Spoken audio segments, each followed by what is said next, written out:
Behel Dangelui TV Archive zentroa da hau.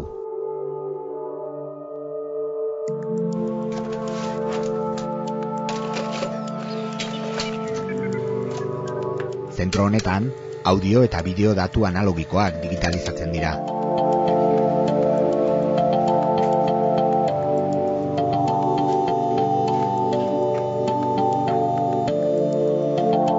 Europako ikusentzunezko artxiborik handienetariko bat da.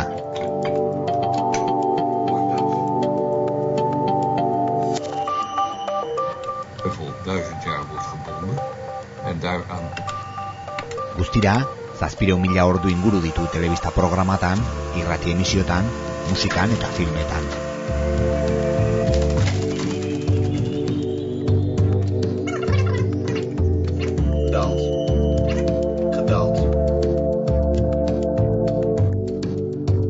Rijksmuseumera goaz.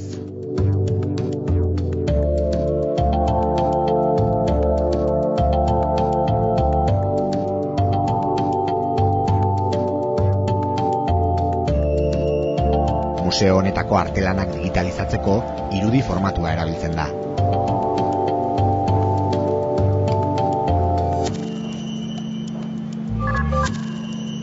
Kalitate handiko argazki batek aukera ematen dio erabiltzaileari artelanaren xehetasun txikienei ere antzemateko.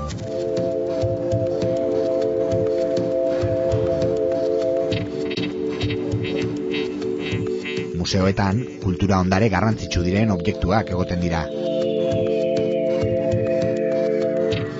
Horiek ere digitalizatu egiten dira argazki bidez.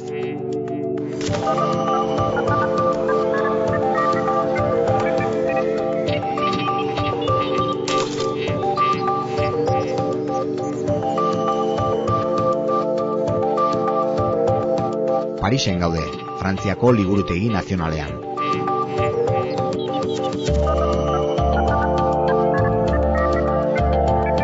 Hauskorrak diren obrak eskuz edo erdi automatikoki digitalizatzen dira.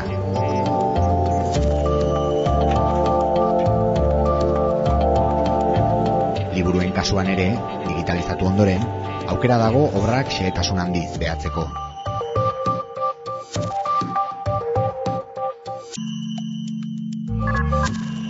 Paperazalez kuadernatutako eta gillotinatutako obrak era automatikoan digitalizatzen ditu makina batek.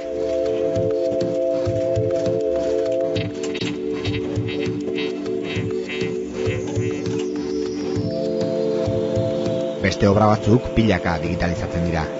Guztira, astean, 2500 dokumentu inguru jartzen dira sarean.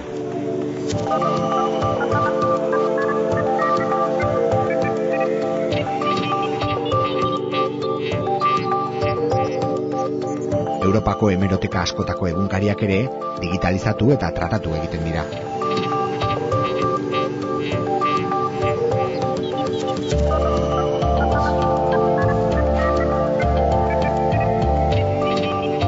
Europeana prototipo bat da oraindik ere, baina espero dute 2010 urterako guztiz martxan egotea, 10 milioi artxibo digitalekin.